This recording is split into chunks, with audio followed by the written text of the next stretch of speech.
Assurance, America's best warranty, 10-year, 100,000-mile powertrain protection with every new Hyundai purchased, and 3-year, 36,000-mile free complimentary maintenance. Autoland Hyundai, downtown Uniontown, or visit their website at AutolandHyundai.com. And remember, you always pay less to drive the best at Autoland Hyundai. Warm weather is here, and with it, the incredible farmers markets of Fayette County, providing the freshest selection of seasonal produce and a whole lot more, including handcrafted soaps, candles, breads, sweet treats, jewelry, canned goods, and wine. Literally something for everyone.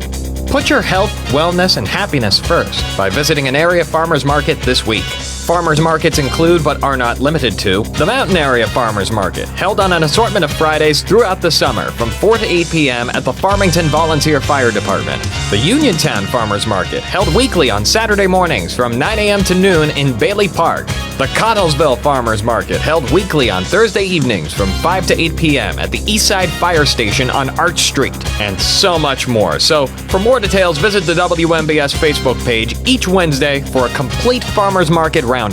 Make wellness a priority. Eat healthy and shop local. And make it a habit to visit the farmers market nearest you. Would you like to win $1 million this summer? Get to Live Casino in Greensburg for our Summer Fun Collect and Win. Every Saturday from July 12th through August 30th, earn 500 tier credits for a chance to win tons of prizes, including $100,000 cash or $1 million cash dollars. Make Live Casino your Saturday destination this summer and you could become a millionaire. Only at Live Casino, Route 30 at Westmoreland Mall. Gambling problem? Call 1-800-GAMBLER.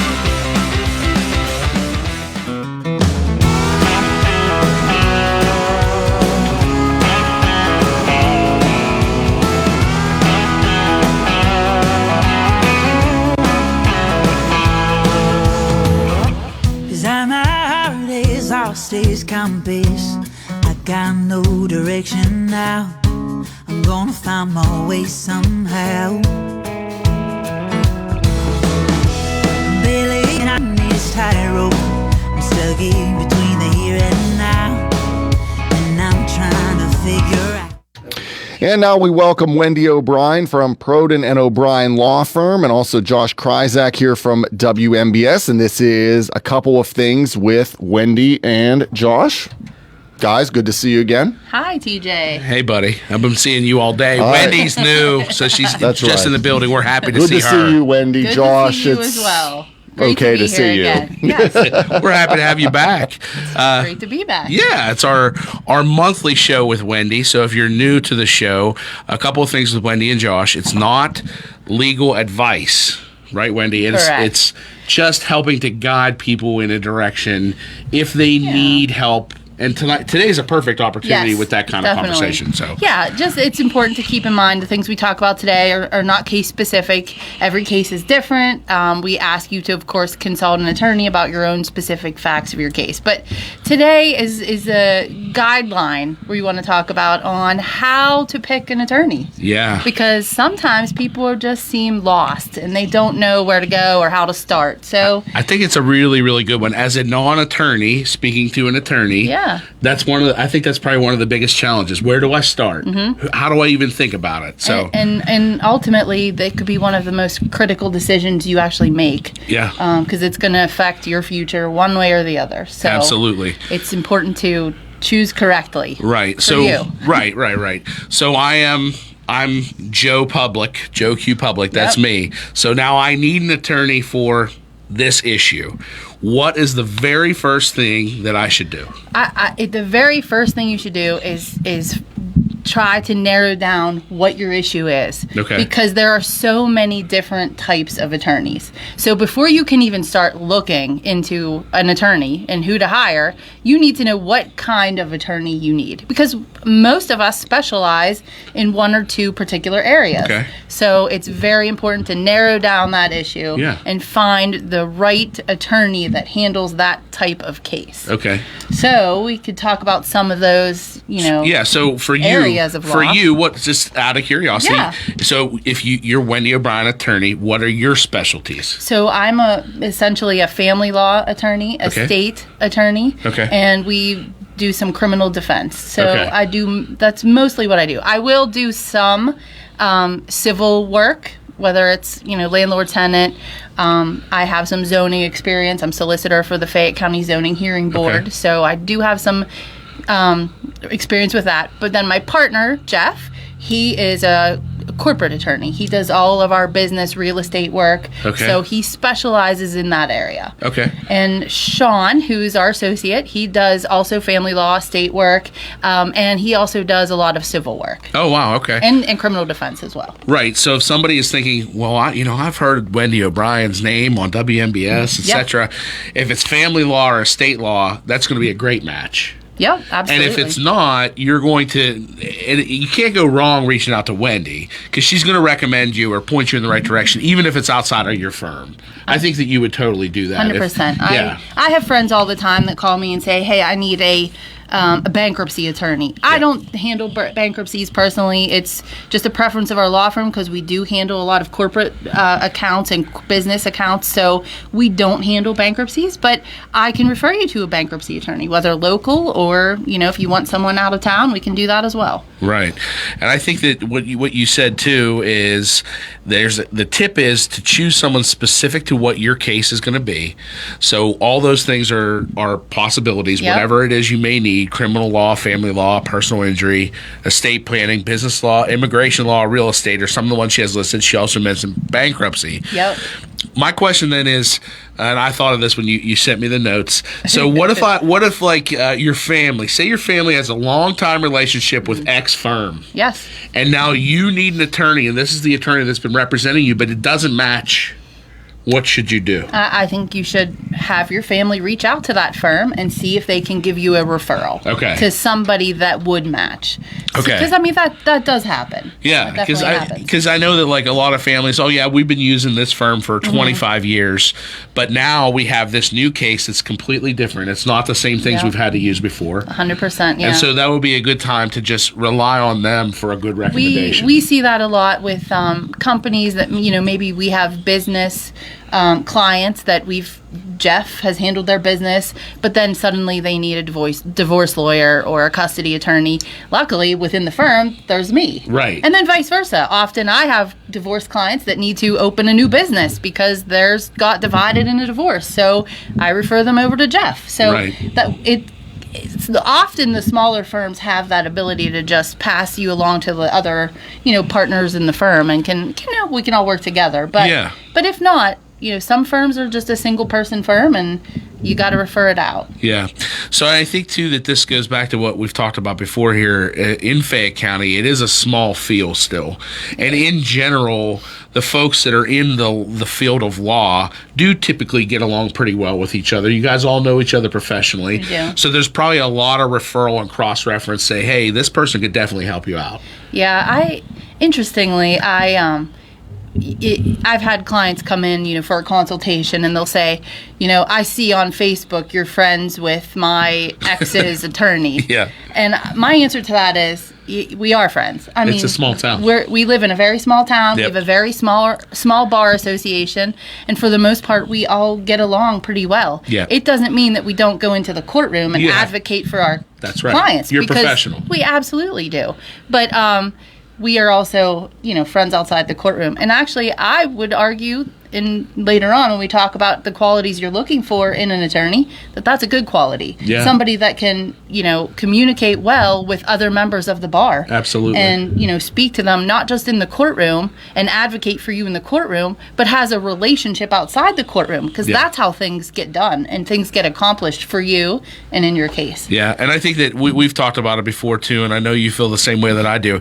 Even if it's outside of law as a field, building relationships with the people in your community and the people you work with every day are going to be beneficial to you no matter what you're doing. Absolutely. So those friendly interactions as engagements, and knowing that you have a professional courtesy and everything, that's always going to be helpful. It absolutely is. Yeah. I've also had some, and not to get too sidetracked, but that's right. I've also had, and this individual is not in our bar association locally, but I've had cases with another attorney where it got to the point where I won't even speak to this attorney on the phone anymore, because my words are always always taken out of context and misrepresented. So everything is in writing. Yeah. Everything is through. It's not what you want. Absolutely not. And honestly, dealing with that opposite attorney, it's very hard to get things done. Yeah. And you have to end up, spending a lot of time and money in court because the person on the other side can't have a communication with you outside the courtroom. Which is a shame. It is a shame. And thankfully, not something you see very often here in Fayette County. No. Yeah. We're very lucky. It's a small bar, but it's a good bar. Yeah, I agree. And it's diverse. We have a lot of different ages and areas of practice, so... That's awesome. Yeah. And that's good for folks that do need an attorney in Fayette County. You can't go wrong with Proden and O'Brien. Obviously, this is Wendy's show. A couple of things with Wendy and Josh. She's Wendy O'Brien. She's from Proden and O'Brien Law Firm. And if someone did want to reach out to you guys, what's the best way to get a hold of you? Just give us a call, 724-437-3484, and we will get you in for a consultation. Absolutely. Mention that you heard us on the here. radio. That's right. Yeah. I'm telling you, I can speak. I haven't had to hire Wendy, and hopefully I don't have any need to anytime soon. But she is a trusted ally, trusted friend. She'll take care of you, and she'll point you in the right direction. And I know Jeff too. Yeah. I've known him in my past and worked with him. They're good people, so Yep. you can't go wrong there. So let's talk a little bit about types of lawyers or types of firms. So let's go into that a little bit. All right. So I mentioned earlier that there's different types of firms. So there's the big law firms. Okay. And those big law firms are probably not going to service our audience here. Okay. You're probably going to need something smaller. You're talking like Edgar Snyder type people without saying his name, but what I mean. The bigger law firm, 100 plus, attorneys. The ones you see on TV that maybe like go into multiple states. Correct. Multiple states, multiple state license, 100 plus attorneys. Yeah. They're all over the place. Okay. They're good for big cases. I mean, if you're involved in something major. Yeah, a huge personal injury action, you might want somebody like that on your side. Sure. But for your local cases here, I genuinely believe you're better with a local counsel or someone that's at least experienced with practicing here in Fayette County. Right. Because they know the bar, they know the judges, they know how the administrative offices work here in Fayette County. Yeah. So those are like solo firms or small firms. So under 4 or 5 attorneys, 4 or something 5 in that range. attorneys. So that you That's guys typical. would fall into that We group. would. Yep. But I think a lot of Fayette County would, for the most part. Yes. There's a couple that might be a little bit larger than that. But. We have, I have one current case that I represent one of the parties, and the other party is represented by one of those 100 plus firms. Okay. And they obviously have no office here in our county. Right. So they come here. They don't know our judges. They don't know the administrative procedures, and every time we go to court, that poor opposing party has a different attorney. They don't even know who's showing up for them. And I get frustrated as the attorney of record for my client because I don't know who's showing up. And you can never build a relationship with that opposing attorney to try to get anything accomplished. That's no good. No, and they do not have a relationship with their client either. Yeah. So it depends on the type of area that you need an attorney for, but something like an estate or a custody or divorce action, you're probably going to want somebody that's in a smaller firm that can give you more attention and is going to consistently be the attorney involved in your case. Right. So so that's a smaller firm, and then there is a third option too for certain folks. Yeah, I wanted to point out, because I don't know if a lot of people know this, but there are free services in our area that can help you with different types of cases. One is legal aid, and they provide free services for some cases like landlord-tenant actions and for PFA actions. They sometimes take custody matters. It's sort of, I'm not sure what their criteria are for that, but it's something to look into. If you have little or no income, that is something to look into and see if you qualify for those services. It's much better to go to court with an attorney than to go alone. Yeah. And then obviously for criminal matters, there's the public defender's office. Right. So someone will be appointed to you if you can't afford it. Correct. Yeah. Now, the one thing I do want to say, because I myself have heard it, and I'm sure everyone in our bar has heard it as well. You hear people all the time say, I don't want legal aid and I don't want public defender because I want a real attorney. Well, I assure you, they are real attorneys. Yeah. They're my friends, and they work very hard, and they do this every single day. It's a part of the deal. I mean, Yep. a lot of people cut their teeth there. Some people stay there forever. Correct, yeah. It just depends on what is their niche and what they do. Absolutely. Yeah. I have a very good friend that, is a CYS attorney, and they've been practicing in that area for a very long time. Yep. And, they're in court all the time and have more experience than probably most family law attorneys that are doing it privately. That's right. So. It's just a different avenue. It doesn't necessarily mean that they're a lesser attorney in any way. Not at all. Yeah. Not at I think all. that's a really, really important thing to point out. Yep, not at all. Yeah. It's not a bad thing. But even in criminal matters, because the public defenders, there's so many jury trials here in Fayette County. The public defender's office, those public defenders go to trial every month. They know what's going on. They've been through it. Yes, Yeah. they probably have more trial experience than most of the private criminal defense attorneys. I believe that. Yeah. As a former court reporter and stuff, I used to spend a lot of time with those folks. Yes. Extremely intelligent. Yeah. You're not getting a step down No, if you're you have not. a public defender. Don't be so. ashamed to go talk to them. Yeah, for sure. Yep. 100%. So the next thing on your list here is do your research. And I love that because, again, you're the party that's involved and you're going to rely on your attorney for a lot of things. Yep. But the more knowledgeable you are as you reach out to your attorney, the better you're going to set yourself up for success. Yeah, absolutely. Yeah. So when you narrow down what kind of attorney you need, where you're looking, because you also need to look at that. Maybe you don't need an attorney in Fayette County. Maybe you need an attorney in Ohio or West Virginia, because we do live so close to the border of both of those. That's not impossible to fathom that you may need a DUI attorney in West Virginia because you were in Morgantown last weekend or whatever the case may be. So there are that's something you have to look at, because we are licensed by state, and not every attorney can practice in every state. It depends on the states you're licensed in. That's really important to think of. Yeah. So once you narrow that down, what kind of attorney you need, where you need your attorney, and are you looking in a big firm or something smaller, then it's time to do your research. Yeah. Get on good old Google. Yep.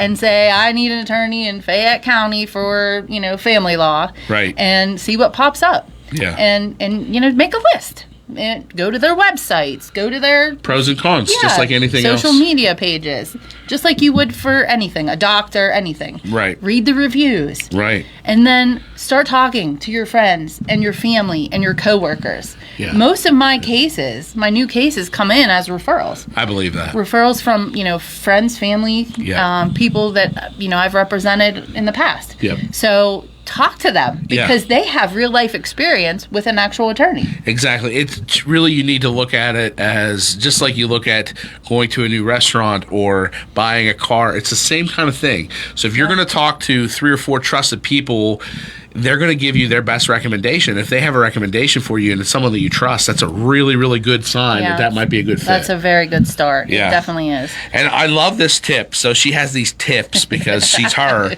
but she says, be cautious of only perfect 5-star reviews on Google. They may not be authentic. And I said, if it's too good to be true, it probably is. Yeah, I would be a little skeptical. I mean, so if they're stacked with all 5-star reviews, they may be padding their stats. That's very possible. Yeah. Just keep an eye out for that. I like that because sometimes when this looks so good, and then you realize this is an impersonal person and it's not what you think. Yeah, I mean, you don't know until you meet with them and talk to them, but I would just maybe put a little red flag there. Yeah. So this is an interesting tip too. You say to schedule consultations, 3 or 4 of them even, and ask questions. So shop around. Basically, like when you're buying a car, shop around a little bit. Yeah, my colleagues are gonna be mad at me for saying that. It's okay, but I like it. Yeah, I'm honest. I really don't want you to be my client if I'm the only one you've talked to. Yeah. Because I want you to know that you want to be here. You want to be here with me. You want our firm to represent you. Right. And you've seen what else is out there. Yeah. Yeah. And I think that's important. I think you should shop. Yeah, and you have some specific questions here. One of them jumps out to me, but you talk about how much experience they have with a case like yours. So, yes, they may be a firm that handles yours, but maybe they don't have a ton of experience. Maybe it's not exactly the same. There could be some nuances. That's a very fair question. Yeah. How many trials have you done like this? Right. How many times have you represented someone in this circumstance? Can you tell me what you think is a fair outcome based on your experience in this area? Right. Have you talked to are you familiar with this judge? Ask them their experience. There's not a bad question to ask, probably. There really isn't. Because you want as much information and transparency as possible. Yeah. So you say, what's your approach and strategy? What do you mean by that? Like how they're going to go after the case, or are there strategies already in place? Well, if someone comes in and tells me their situation, for example, with a custody case, maybe there is no existing custody order in place. Okay. But this parent has been exercising what we would call primary custody, and the other side is, obviously asking for some visitation. Okay. But they're, uncomfortable with just handing the child over. I see. For fear of maybe not getting the child back for whatever reason. Right. So what would my approach be? That's a fair question. Yeah.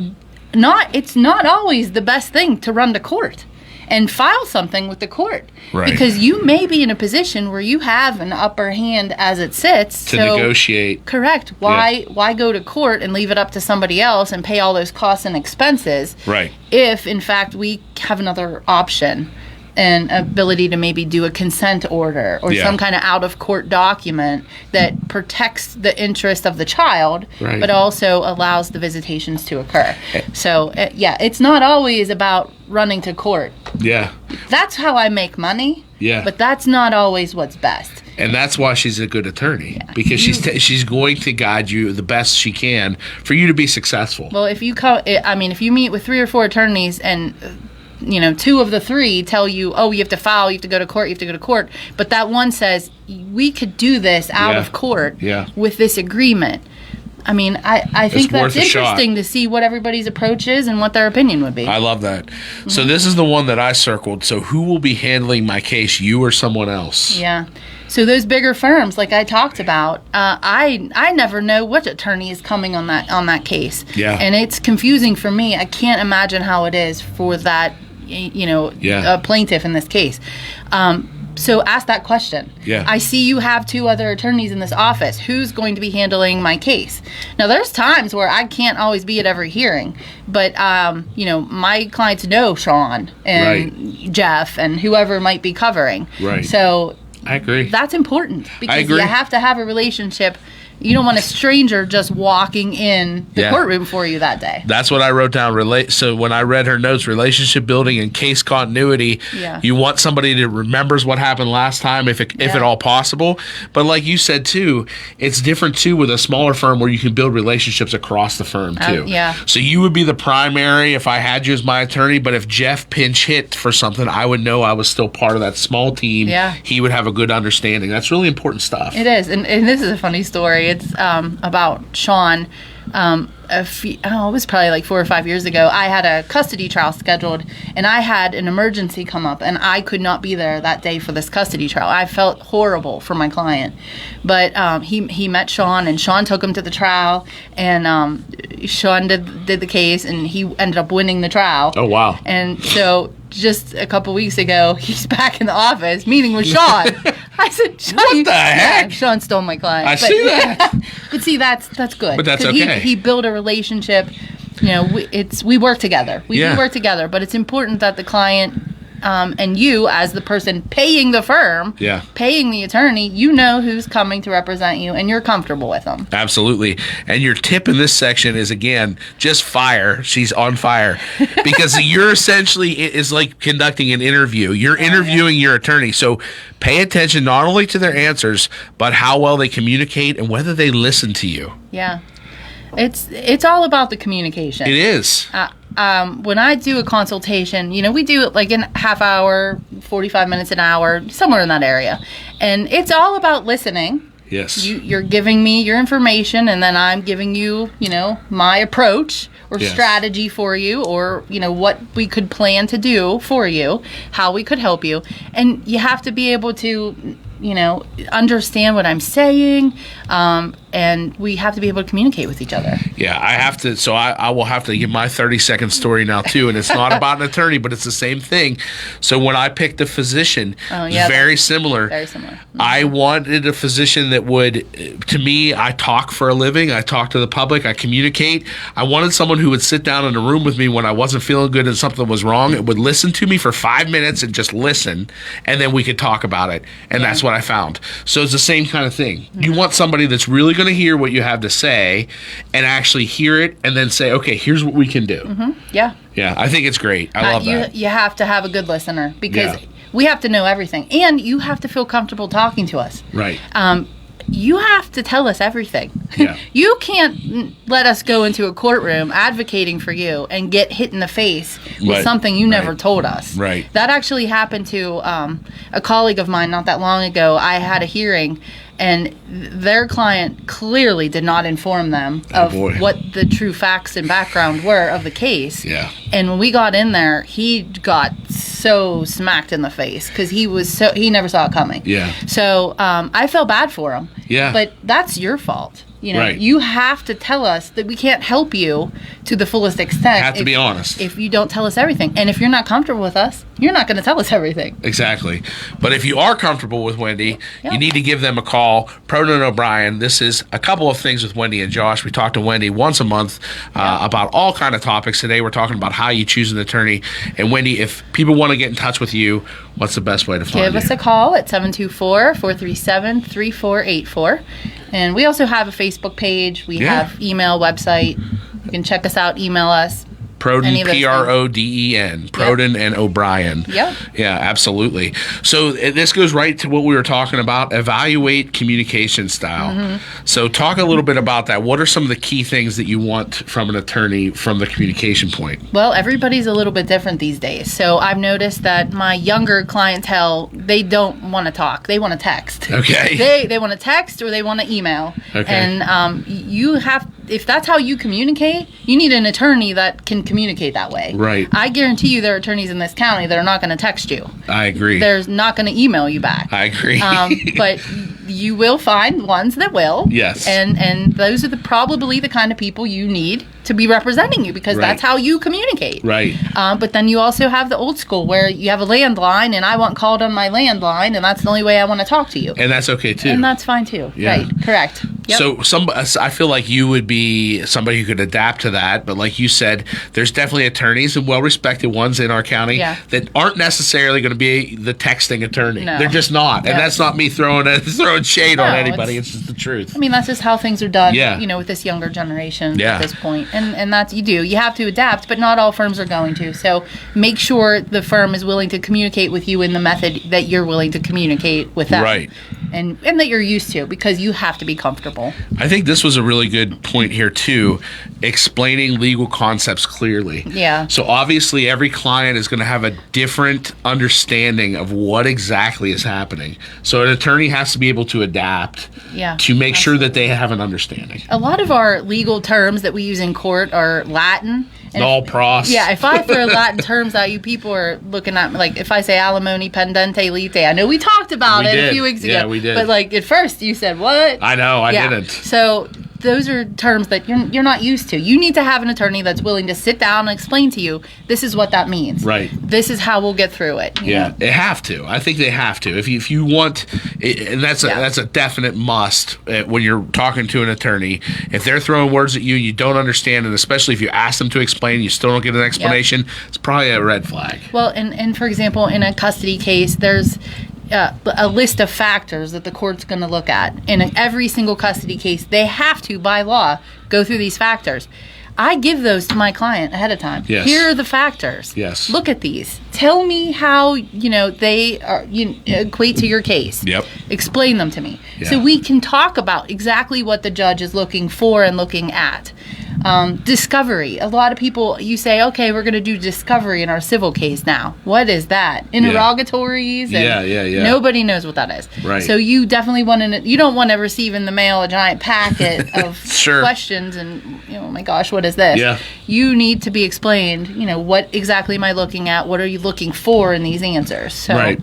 And you have a list of some red flags here. So dismissiveness, impatience, if they're vague in their answers, those are things that you want to keep an eye out for. Yeah. And I think, to me, just having dealt with lots of attorneys in the past as a reporter and stuff, dismissive and impatient are going to be way up there. Yeah. If they seem like they're too good or too busy for you, then you probably should go somewhere else. Exactly. And it's very common that when you come in to see me for your first consultation or go see any attorney, it's going to be really hard for you to, condense your story into 30 minutes. Yeah. But if you have an attorney that at the 30-minute mark is like looking at their watch and saying, I gotta go, it's not very sensitive. To me, it's a bad sign. I think that Wendy would handle it more tactfully. So I think that, obviously all of us have schedules that we have to keep, and attorneys are the exact same way. But if you're 2/3 of the way through your story, an attorney that you might want to hire is going to be like, this is all very interesting and I'm very intrigued, but we're going to have to continue this at another time. Yeah. It's just all about the approach. It is. Be honest. Be honest with them and just, I don't know, I guess pay attention to the responses the attorney gives you. Yeah. In a situation like that, I can't. Sometimes I am due in court in 30 minutes. I tell them up front, I have 30 minutes. This is what you got. But if we can't complete now, I will get back in touch with you. And that's the key. We'll finish this. Right. Because I know you have a lot to tell me, and I want to hear it. Yeah. Because I can't give you my opinion, my approach, my strategy until I've heard what exactly you need to tell me. That doesn't mean that we need to have a 3-hour conversation. Sure. But it probably varies by client too. And you should come to the meeting, your consultation, very prepared. Absolutely. Bring a summary, bring your evidence, bring your photographs or a summary of your your case. Yeah. And be prepared to give a concise synopsis. Try to give that 5 to 10 minute recap of here's how all this transpired and be able to be done, and then put it back into the attorney's hands. And one of the things you'll see if you can do that is how we respond should be with a lot of questions. Right. And if we're interested in your case, we're going to ask you questions. Right. And we're going to ask good questions, and you're going to know, and you're going to have a good feeling from the questions we ask you. Right. If this is the right fit. Yeah, I also noted down too, it's good to have an attorney that's confident. You want a confident attorney because they have to speak in front of people, they have to fight for you, but you don't want cocky. So there's a fine line there. Yeah, so that's a very good point. If you have an attorney that's just agreeing with everything you say, they're probably full of it. I love that. That's a good tip. You cannot possibly be 100% correct on everything you're saying. Yeah. I do disagree with my clients. We do have things we don't see eye to eye about. Right. But I tell them that, and I think they respect me more for telling them, like, this is a problem with your case. Right. This is a problem with what you're doing. And I can't help you if you don't fix this problem. Sure. Now, the problems might happen down the road or might not be apparent immediately, but I wouldn't want someone just to be my yes man. I need someone that's going to advocate for me and tell me when I'm doing something wrong. Yeah. No, because I don't know the law, but exactly. That's it's the key to building any good team or having any good partnership is somebody who will tell you the truth when you need to hear it. Yep. So if you have an attorney that's going to tell you the truth, you're not always going to be right. Well, I mean, would you want your doctor not to tell you have stage 4 cancer? Exactly. When you have stage 4 cancer? You got to know. You have to know. Yeah. Because that's how you move forward and figure out what to do next. Exactly. So the next thing is, I think, very important too, understanding fee structure. Mm-hmm. So you talk about hourly rates versus flat fees. What are the differences there? So some people get a little bit confused, I think, when they come into the office and we start talking about what the fees look like. There's different ways attorneys charge, and it's different for cases. Some cases are a contingency, which means we don't get money if we don't get money for you. Right, like the commercials, sure. Personal injury cases, workers' comp cases, Social Security, disability cases, those typically are those kind of contingency. Okay. But then they take a pretty high percent, 25-30% of whatever you get is coming to the attorney. So they're confident they're going to get it in the end. Yeah, they're not taking your case if they don't they're think not they can pretty win. confident, Yeah. right? So they'll do all the work along the way and to get their fee. Right. With family law cases, custody, divorce, you never know how many hours you're going to spend in a court on things. You may have a 4-day custody trial. You may go to court getting ready, that morning of your 4-day custody trial and settle the whole case. Yeah. You don't know. So typically, I can't speak for every attorney because everybody's different. But for our firm, we usually require a retainer fee be paid. Okay. And that's considered our fee for handling your case, getting involved in your case, and assuring us to be there as your representation in your case. And that would be including anything that has to do with your family law case, your divorce action, your custody, if there's a PFA filed, if there's a domestic relations hearing, all of those things, we'll work off that retainer. But we will use that retainer. So if it gets depleted, you're replacing that retainer. Yes. So retainer is not your final fee. Okay. That is a starter fee to get you going in the case. Right. So, even in this area, a divorce case, with a lot of moving parts, it's probably going to cost you between $7,000 and $10,000. Okay. Yeah. I was going to ask you about that too. So, hourly rates. Is there a ballpark there? I think it varies a little bit in our county, depending on, if you want someone that's newer. Or a range. Yeah, newer attorneys are probably going to charge a little bit less, okay. and more experienced attorneys are going to charge a little bit more. But I would guesstimate in the area of like $125 an hour to $375 an hour, somewhere in so that I think that obviously, are there any numbers that might raise some red flags? Like, no, I shouldn't do this. Like maybe anybody's looking like 500 plus, or they get like just quoted out of the building. Yeah. If somebody quotes you an astronomical number, it's probably because they don't want to take your case. Okay. So that's why you go Time talk to do multiple shopping. Go talk to 3 or 4 people. Yeah. Their heart's not in it, probably. Yeah. Now, that's not every case, because there's sometimes people come to me and say, next Tuesday, I have a 3-day custody trial scheduled. I don't like my attorney. I want a new attorney. I would have to drop everything for the next 5 days to prepare for that trial. So the cost is going to have to go up. It's going to be more. It has to be. I'll do it. I believe in you. I believe in your case. I can help you. Right. But I can't drop. It's going to cost for me to drop everything to be there next Tuesday. Yeah, no, it totally makes sense. Mm-hmm. So if it makes sense to you, and if you shop against other places, and then you see some comparative data there, and it's all in the general same range, then nobody's trying to really rip you off. I think so. I think we're all pretty competitive in this area with comparable pricing. And, I think that's important though, because it's something you don't talk about the money parts out loud very often. I know it makes everybody uncomfortable. It does. It makes the client uncomfortable. The attorneys also get uncomfortable. But at the end of the day, the client has to be comfortable paying it. Yeah. So in those private meetings, don't be afraid to ask the questions. What if this happens? Yeah. What if I have to call you about this? Does that count? Yeah. Those kind of things. Ask those questions. Yeah. Because, the worst thing you could do is engage an attorney that, you put all this money to up front, and then you're unable to keep them. Yeah. And now you have to pay someone else to start over for you because you can't afford this attorney anymore. Right. So you have to do what's within your budget as well. Right. That's why you talk to 2 or 3, attorneys, because maybe you're comfortable with 2 of them, but one, their fee structure is a little more manageable for you. Yeah. No, it makes sense. So you end up going with that one. Yeah. And you also, the tip here is to get a written agreement before you start any work. Yeah. And most attorneys will do that. We do that. We do send out an engagement letter immediately. Yeah. So that protects you as much as the attorney. Yeah, both sides. Yep. Yeah, because at the end of the day, you have to get paid, and people have to pay. It's just like anything else. Yep, so. absolutely. Yeah. So this one is interesting to me too. Checking availability. I like it. You have listed here, make sure the attorney isn't overbooked, can give you some time, realistic timeline, all that kind of stuff. How on earth do you do that? As I'm the client, I'm like, oh yeah, Wendy's the person that I want. And Wendy says, yeah, we'll take your case and everything. But how do I do that without sounding like a kind of a jerk? Well, honestly, if I know that I have a trial coming up, or something big coming up, I will tell them.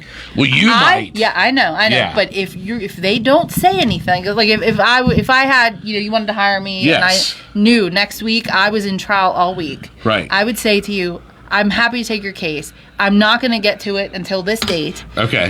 Because of XYZ. Right. If the attorney doesn't say anything like that to you, a good question would be, when do you think you'd be able to get started on this? Yes. If I retained you today, Yes. can we start on this right away? Is it realistic that my documents or my answer or my complaint will get filed and served within the next week or so? Yes. That's a fair question. Right. Is. Let me ask you this. So as somebody who, you're an attorney, you guide people all the time to document. What about documenting your conversations with your attorney?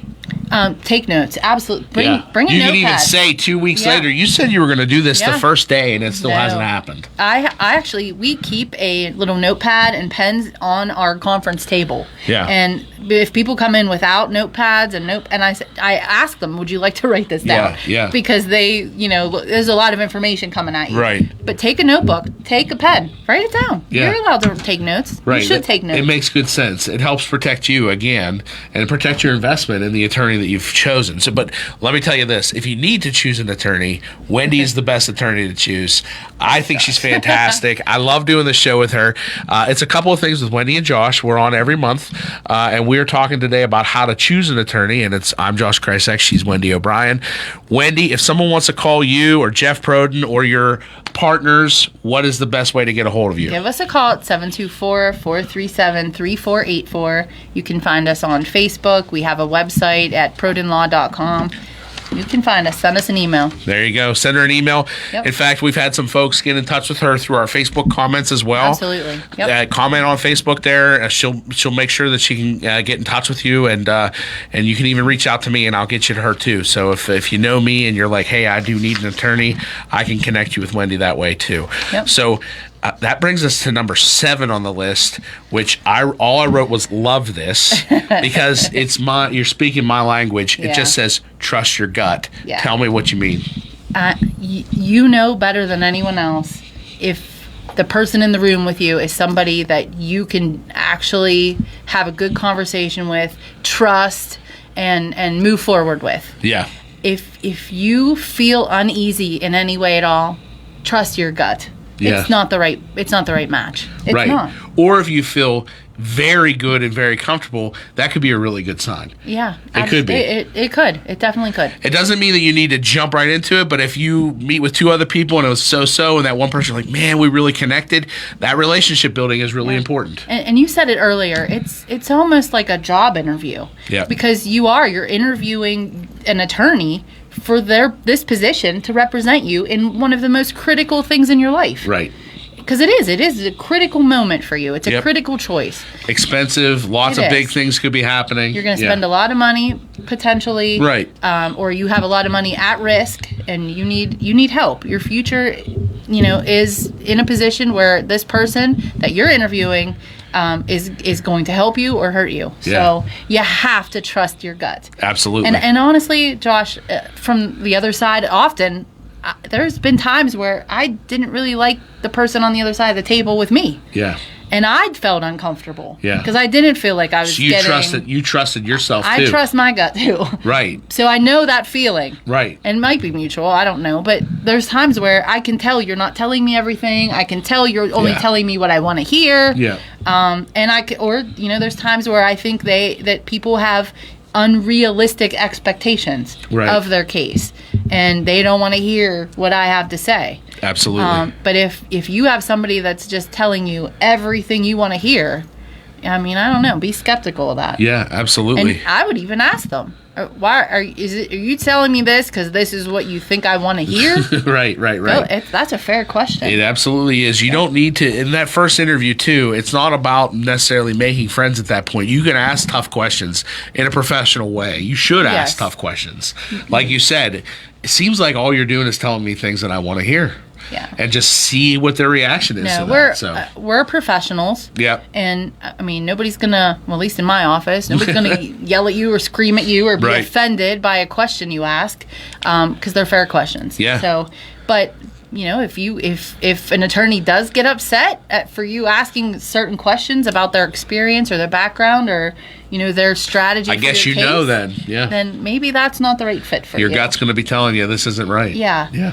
Yeah, but you have to be confident in your choice. Yeah. Now, Not just because you make a decision at one point, it doesn't mean you can't change attorneys. Yeah, And you could learn something as you go along. It's just not working. Yeah, and if that happens, then please go explore your options. Right. Many times people find out later down the road that, their attorney's not a fit for them. Right. For whatever reason. Yeah. And you just go find another attorney. Absolutely. So that brings us to our summary checklist.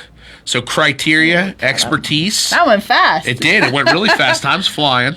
So I want to make sure we get, because my favorite part, even though I like all the law stuff, is Wendy's couple of things at the end. Yeah. So summary checklist, expertise, do they specialize in your issue? Experience, obviously, have they handled similar cases? We've talked a lot about communication. Yep. Do they explain it clearly? Are they responding timely and Right. appropriately to your questions? Exactly. Not offended by your questions? For sure. And then fees, is it reasonable? Does it make sense to you? And then the fit, and we've talked a lot about that too. Are you confident in them? Or do you feel respected when you're having conversations with them? You want it to be a good two-way street, I think. Yeah. And because you want to be able to, and a month into, say you have something that's long, a month into it, you want to be able to shoot Wendy a text and say, I just thought about this. And for that to be okay. Yeah. Because sometimes you just do think of stuff. I tell people all the time, I feel like a therapist often because, you're telling me, what's going on, how it's making you feel, how it's affecting your children, your life, your finances. I do feel like a therapist, but that's because our job is to be a listener. Yeah. I am a listener. I take that information, we apply it to the law, and we go advocate for you for the best possible outcome that the facts of your case allow us to have. Absolutely. So you have to be able to trust that person to tell us everything, to fill us in on the details, and be comfortable talking. Absolutely. So, couple of things with Wendy. Yes. We've got like 2 minutes left. All right. Let's hear them. Okay, so it's back to school time. It is. We had an orientation yesterday at the high school. That was fun. Okay. So everybody's going back to school, but Salvation Army, I know, is collecting school supplies for people who may need school supplies. So if you have extra money, you want to go drop off some donations, I'm sure they'd appreciate That's that. awesome. Please do. And there's, I saw that there's a community event called the Safe and Sound Community Event in Bailey Park. Yeah. She was on our radio station on Monday. Yeah. So go support that. It's a beautiful thing. It's a beautiful thing. WMBS will be there, right? Yep. We're going to be involved. Okay. Yeah. So, but there you have a chance to meet with police, with fire.